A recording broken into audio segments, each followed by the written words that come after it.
Afternoon, everybody. We are continuing with our discussions about the importance of reading and about the impact of technologies on our brains. And today we will focus on a special type of brains, namely on the kids' brains. I have with me, how to say this, 3.5 researchers. From the left side are Cornelia Rosenbrock from University of Frankfurt, Anita Schilcher from University of Regensburg, Anita Petistantic from University of Zagreb, and Alenka Hefi-Smocher, who is responsible for saying 3.5 researchers, because Alenka is, she's not 3.5 researchers, she's a kind of a half researcher, because she was involved in quite a few research projects, but her main job is being editorial director of the biggest Slovenian publishing house, Mladinska knjiga. And let me start with a question about research. If we talk about kids and education, do we have any data or any statistics, any research on what happens to literacy if kids in their education environment don't have to read books that are, let's say, longer than 100 pages?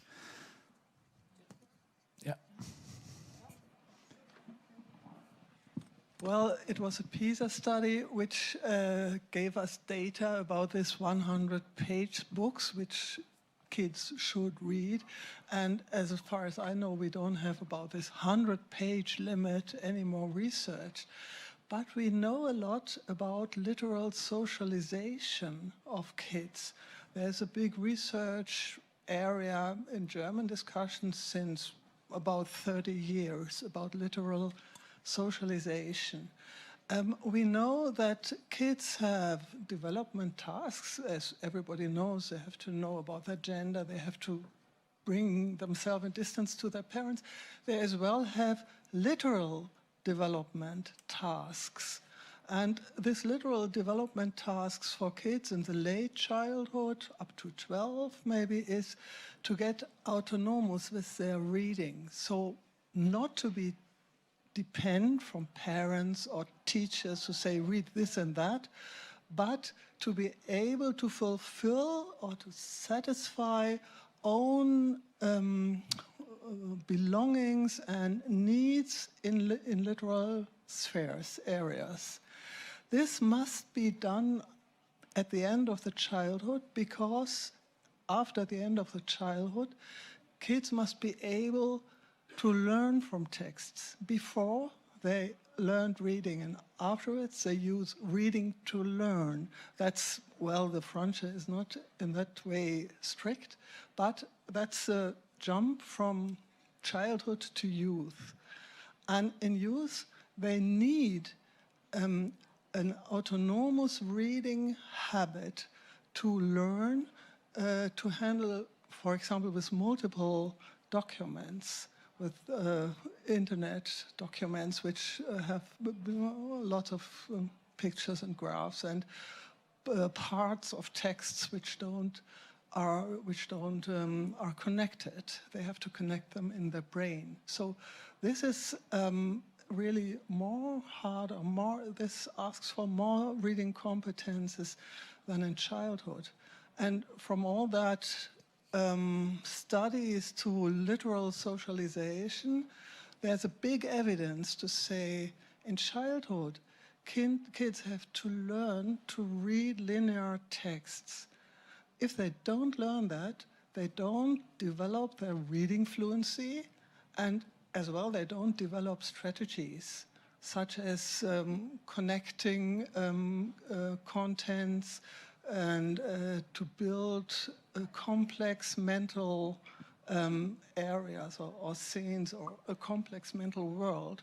They don't learn it if they don't read a lot in this critical time between getting a little fluent, that's third class, 8 years old, 9 years old. In this area, they are fluent for children's literature texts, and then reading a lot. They need a big dose of reading to get independent and autonomous in their reading habits. That's quite important. I want to add something to that, because I think that we do have some evidence, probably not for 100 pages, but for longer text, let's say. So since digital and internet is not meant to be used for reading of longer text, we can talk about how reading in digital mode would impact children's brains. And we do have, for example, one research.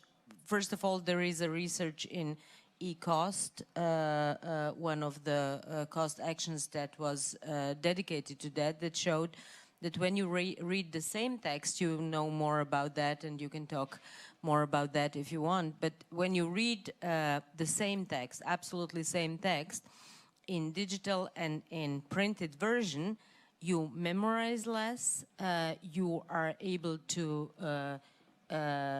talk less about what you have been reading in digital. Why this is so? I think that, first of all, our brains are not adapted to this new version of reading. This is first.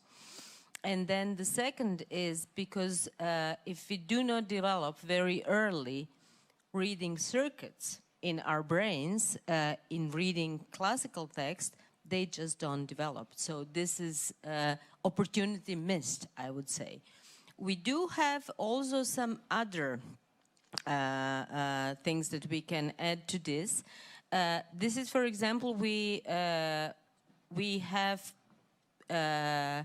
Pearls, which is in 4th grade, and then we have PISA. And we noticed in Croatia that our children are much, much better in 4th grade than they are in the age of 15. And we wanted to see what happens in between.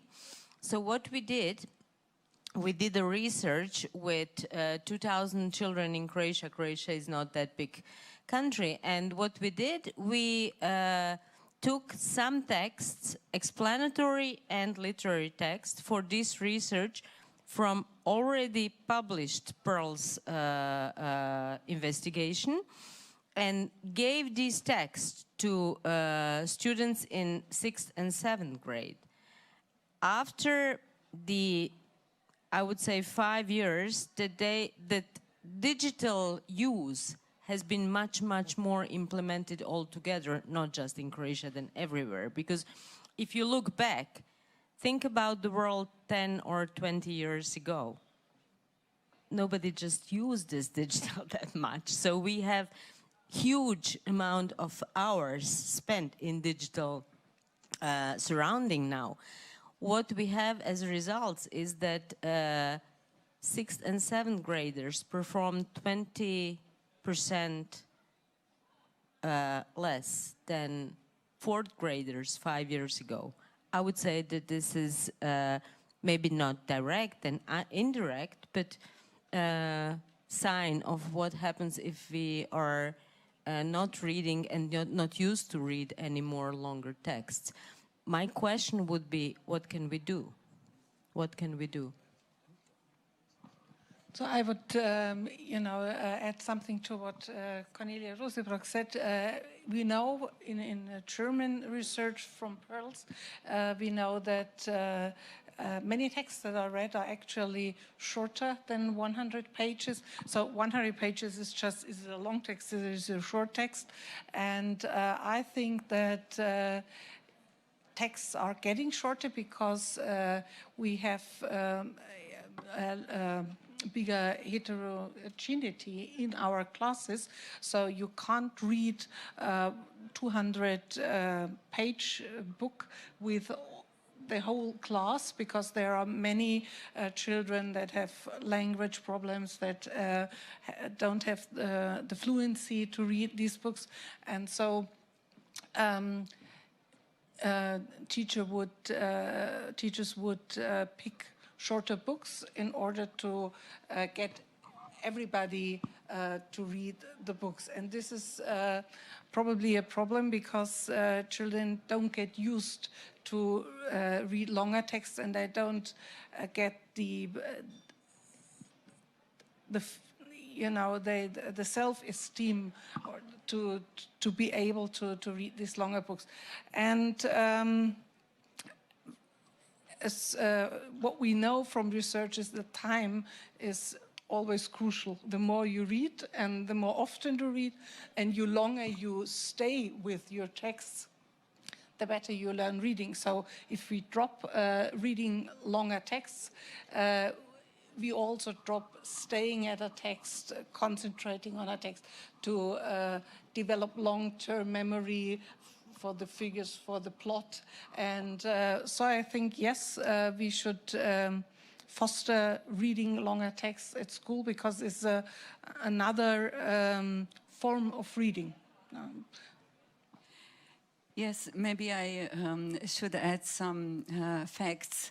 Indeed, it's hard to predict what's going to happen in case children won't read long texts anymore. We all know all the benefits of long reading, developing cognitive capabilities, and even more, I think it's very important for their personal development. Maybe regarding the research, there was one research done by Anna Mangan. I don't know whether she's here. I know she's at the fair. And about declining of long-form reading in the higher education. And there is one finding which is very interesting, and that is that leisure reading of long-form texts plays a very important role in developing reading capabilities. And of course, that's from the publisher's point of view. I was thinking what to do to foster this leisure reading. We need to, in a way, engage teenagers to read good stories. I'm sure that good content is king. I mean, they all long for good stories. We know many readers who actually became readers by reading such a popular titles as Harry Potter and similar. So I think from the publisher's point of view, it is our task to publish great stories. Let me ask you very directly, is there any substitute for this long-form reading? Can we substitute this with any other cognitive ability, activity that will change, that will produce the similar effects? And what do we lose if we kick out of this long-form reading from education? Okay.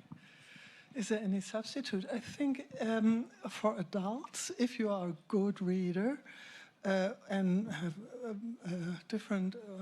differentiated stances of reading, so literal reading, information reading, participation reading, and so on, then you are able to stop reading long texts, but actually people don't. If they are good readers, they are good readers because they were good readers in their childhood and youth, because they learned good reading in their childhood and youth. And I think in childhood, we could be very careful and very distanced to internet reading and screen reading and so on for children, and first develop reading linear texts. So for that practice in the age of, at the end of elementary school and the beginning of Sekundarstufe school, there's no substitute for, in my view of all.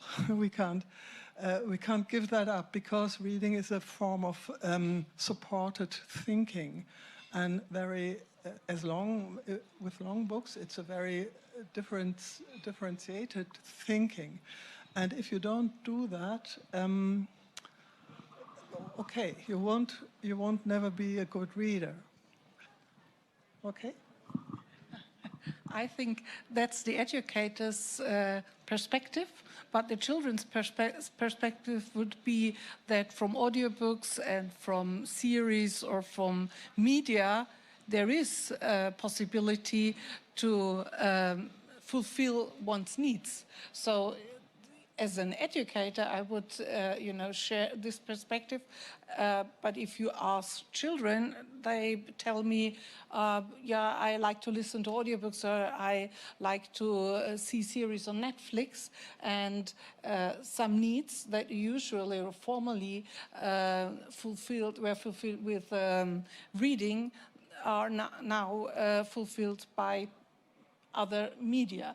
But as educators, we would say there are special goals, special competencies you learn with reading long text, with reading literature, and I think that's true, but it's not so easy to convince children that it is so, because before you don't know it or experience it, you don't believe it usually. So that's really hard work, and I would agree with you that the only possibility to reach the goal is to offer really good texts. Like Harry Potter, I think, did a lot to foster reading.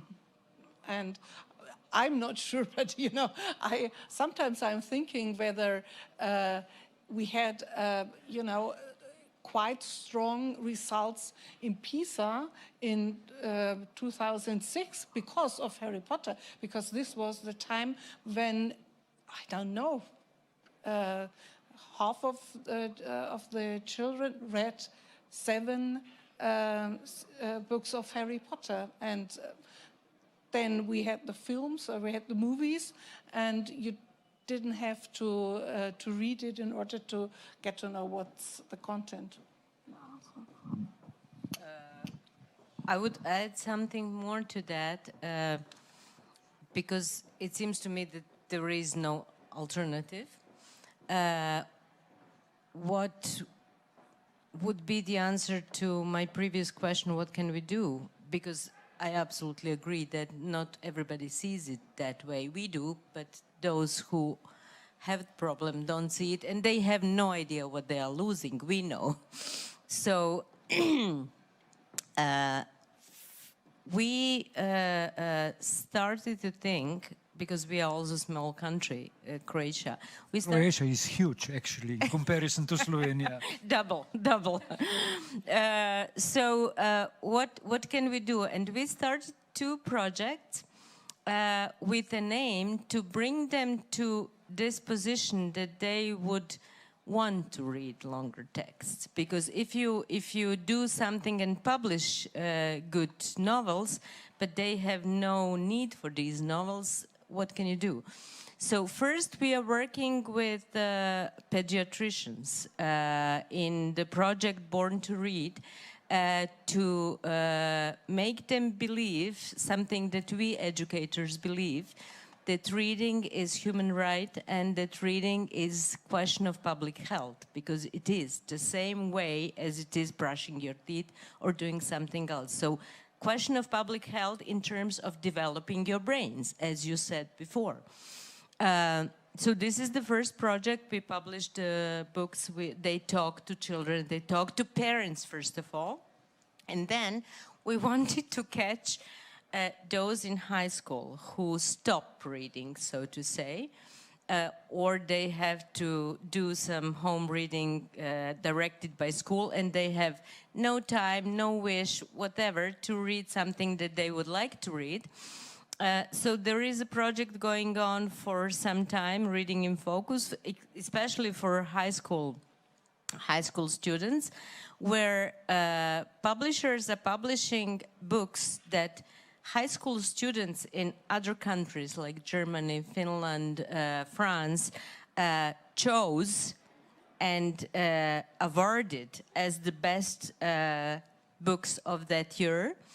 And then we organize workshops with their teachers, with their librarians, and then they read these books. So there are 200 for now children, but high school students, but they talk to each other. So I think that the most important is to make them wish to read this and to talk to them how, for example, and that's the last thing that I will say on this topic, if you compare film or series or something like that and the book, we know that the level of empathy, level of going through our system is totally different if you just have this visualization that somebody produced for you and is giving you one view. If you read with all your possible views and you develop your views from book to book.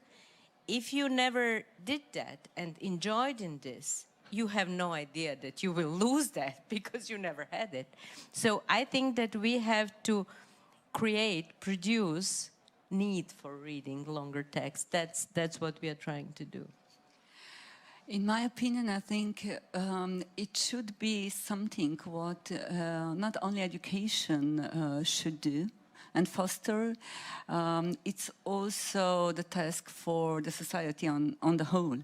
I mean, in general, we should persuade teenagers that reading is popular and they get some personal benefits out of it. So this is something but it's hard to persuade these young generations. I mean, and also that it is important to invest some time in being in solitude, reading long texts. And as you already mentioned, I mean, in case they don't have such an experience, it's hard to persuade them. So I was thinking from the publisher's point of view, we should really make reading popular. It is maybe we can compare it to running. I can remember that 20 years ago no one was running, at least in Slovenia. Or 40 years ago, okay, 40 years ago. But now running is very popular, knowing, having this awareness how important it is to have a healthy lifestyle. So, I mean, to compare this to reading, that would actually be something to change their relation to reading.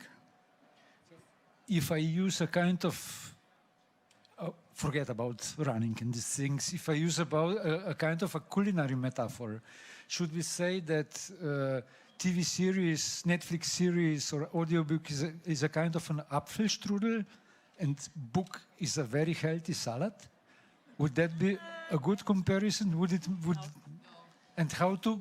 Fast food and a great menu. Okay, I agree because Apfelstrudel is actually very healthy. But how can we persuade kids that fast food is not so good, or at least not always good? What kind of approach should we use? Any ideas? I think first we have to see that every child has the ability to read. So in I don't know about other countries, but in Germany, every fifth child can't read at fourth grade automatically. So these children will never have the chance to get through a book. So we need very good reading lessons at school. I think not only, but mainly teachers can help children to develop fluency, to develop reading strategies.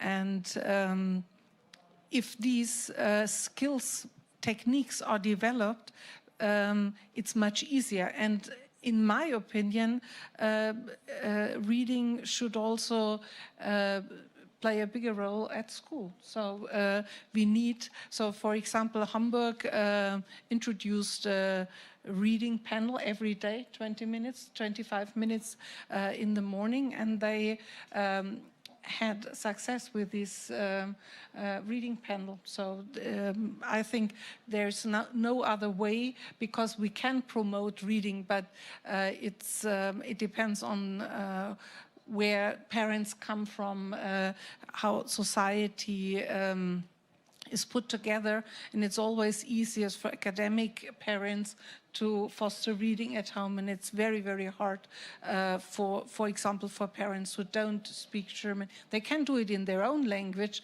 but some people don't, or some parents don't have you know, the knowledge, the books, the money. So I think it must be a task of society and of our educational system.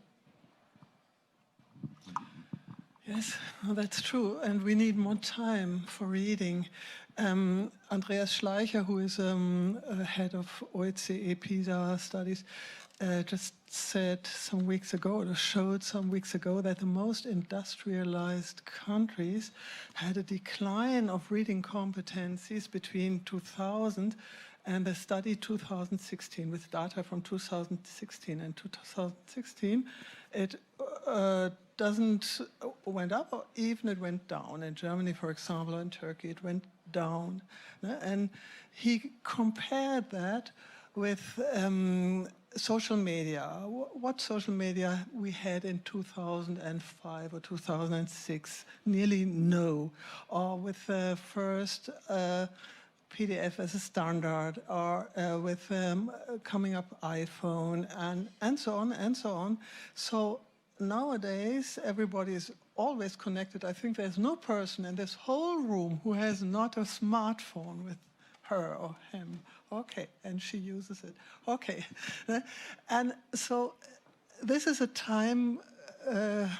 time-destroying instrument. So we need more time in the school, for reading, for free reading, or for adapted reading compared to the stage of reading competences every child has.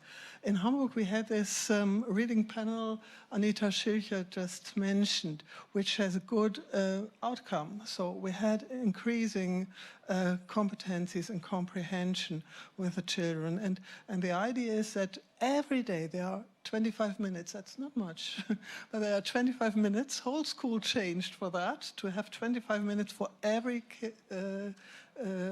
child, every student in the school. And they get from their teachers, not only from their German or the mother tongue teachers, from all teachers, they get adapted forms of reading. The ones who are not fluent, they make a fluency training. The ones who are not, can't get contact with literary texts, they read maybe in groups, literary texts, such who are a little better in fluency. Maybe they read for smaller students, they make a presentation of text, and so on and so on. Lots of different forms they had developed. And this is really, this has success. But we need to gain time for reading. And there's opposition against it. This media, games and Netflix and everything, and Twitter and what we all have. This is an opposition. This is a time-destroying instrument, I think. Okay. I absolutely agree. Time and patience and skill, because as we know, we are not born to read. We have to learn to read, and this is painful. This is not easy as it looks to us. That's why we are working with pediatricians. That's why we are working with parents very early on, because we believe that if you do it as early as possible, you can probably bridge the gap between, let's say, third, fourth grade, and then the high school where they stop. My question would be, what's our goals? Because in the societies as they are today, very connected through iPhones and other gadgets, with all these possibilities, we will never be at numbers as we have been 20 or 30 years before. And it seems to me that it's important to create time and try to persuade them in school already that they have choice and that they can freely choose. My children went to this type of school where they read half an hour in the morning, not only in English classes, but also in physics classes. They read whatever they want, and all their teachers read. And reading was an issue in this school, not only in mother tongue, but in all other classes. I think that this is kind of key probably for understanding of other teachers, that they also deal with texts, and that these texts can be also printed texts, especially for popular science. So I think we have to make it relevant for them, because otherwise, if they don't have positive attitude, if they don't have motivation, nothing will happen. So we have to maybe settle at smaller numbers, try to do it for everybody, and be very happy if we touch some of them. Well, in my opinion, we should implement book culture at every level of social life and also at every life stage. And it is in a way the question and the task for the policy of each country. But on the other hand, as I said previously, I think that assigned readings is not the only way to persuade pupils to read long-form texts. We really need to make reading popular. And we should find a new ways how to promote reading. And I suppose this is also the question for the publishing industry.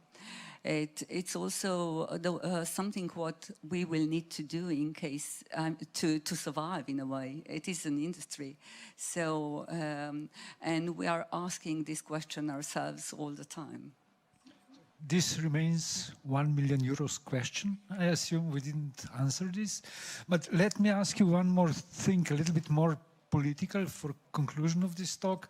There was quite a lot of buzz in Europe when Swedish Ministry for Education decided to reintroduce printed textbooks to primary education, what of course didn't mean that they kicked out the computers. They just somehow tried to balance printed and digital media. Do you see this decision as a kind of a step in the right direction, or are they making a mistake here? It depends, in my view, from two perspectives. The first is the books itself. What means textbooks? Since 25, 30 years, our school books have a double-side principle. On those double sides, you find short texts, you find pictures and comics, and you find headlines in different systematic ways, which you have to connect as a reader to understand what they speak about. So those books they take the layout, a little layout of the World Wide Net. They implement it. When I was a schoolgirl, which is really long time ago, sorry, but our mother tongue book was just an anthology. We had stories and lyrics and so on, an old and new one, and it was only an anthology. If you look nowadays at the books for mother tongue lessons, they are very, very much more elaborated, I would say, and and you need much more competencies to understand them and to use them.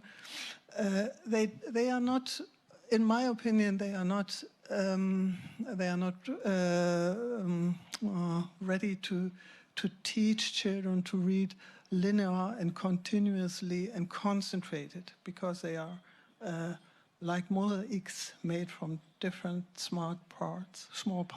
That's one thing. The other thing about your question, is it good to bring back printed books at school, is it depends from the age of the kids, naturally. So young adolescents have to be able to move competent in the internet, to make research and to handle with multiple documents and to handle with different texts, which is in Germany accepted, as I think. So they have to be able, they must have learned that before to be able. So for them, I wouldn't say an anthology is enough.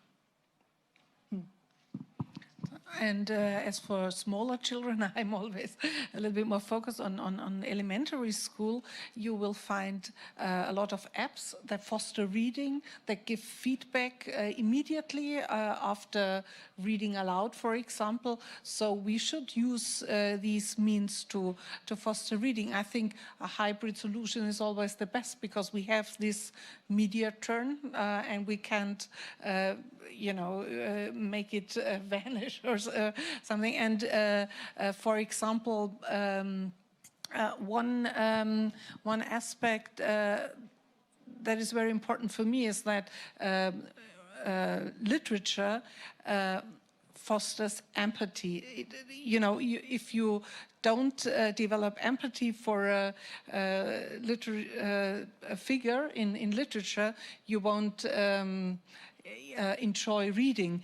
But the narratives in social media does the same, and you have to learn that this is not always appropriate to develop empathy for figures, and you have to learn how to look from a meta perspective on narratives, and so we need both.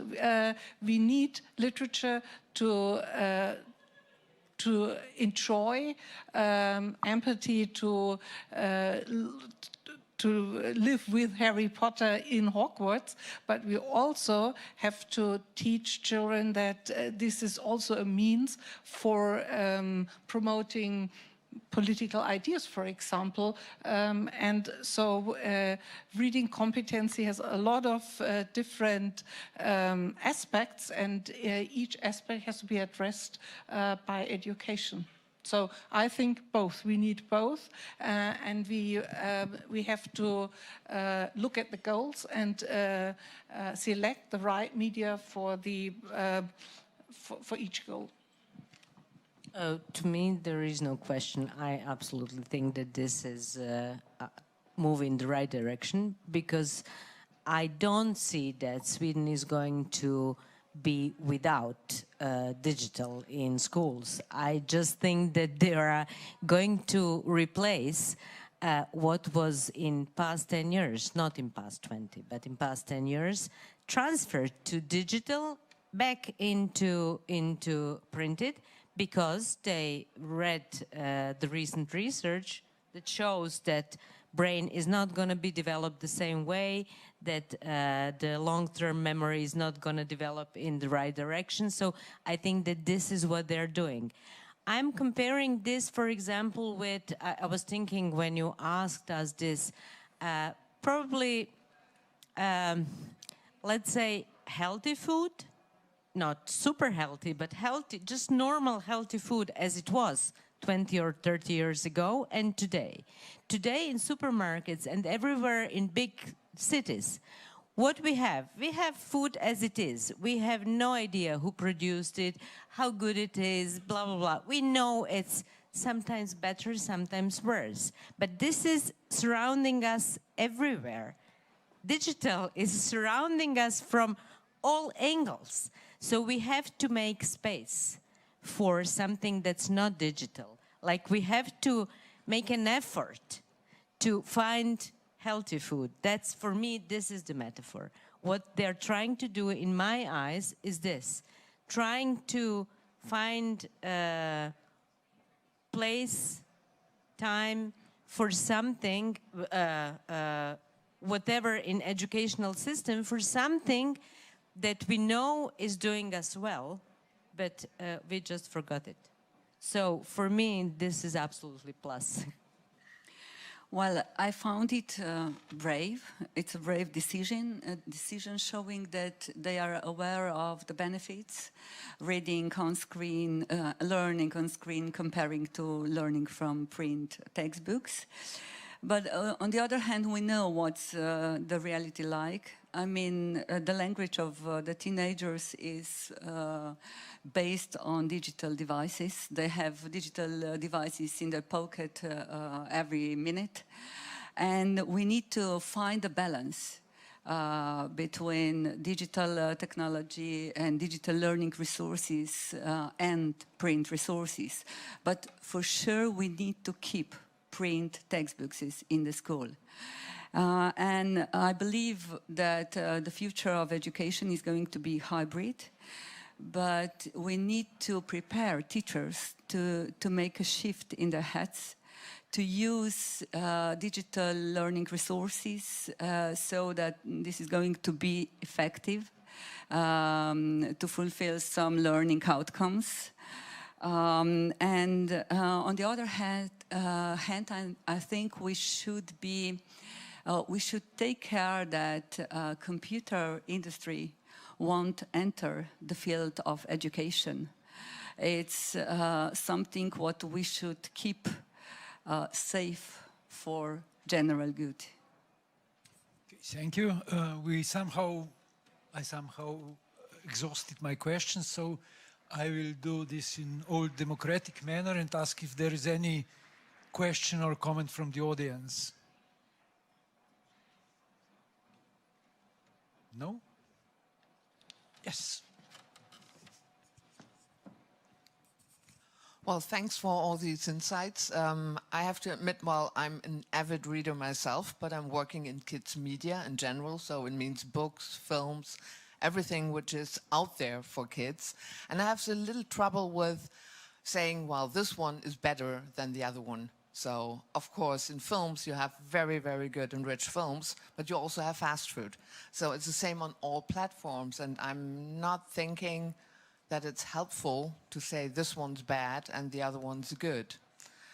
That was one observation. And the next one is, well, we have to be realistic that out there is a white noise. And in time-wise, we're competing with all the others. So if you have a day of a child today compared to a day of a child 20 years ago, it's completely different because it's surrounded by media and you have almost the entire day at school.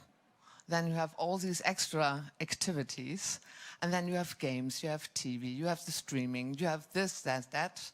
And I just like to underline what Cornelia Rosebrock said, that schools are paramount in that way. And I'm not sure whether it's a good approach to say we have to persuade teens to read. No, we have to convince them. We have to convince them that it's a good thing to do, and it's a cultural technique which is needed, well, to build a life together. So that just as an observation, and thanks a lot. Thank you very much. Anybody wants to elaborate on this? Just want to answer for one point. We didn't speak about good and bad media, so good book and bad screen media. That was not the problem. Our question was how to gain reading competencies. And by looking good films, maybe excellent films, you don't get reading competencies. Maybe you train your imagination abilities, okay. I wouldn't say something against it, but reading competences you get from reading. You learn reading by reading. And if you don't have the dose, it's a question of the dose and the age in which this dose reaches to children and young people. Sorry. Thank you very much. We shall stop here because in 10 minutes we have another event here. Thank you for listening to us.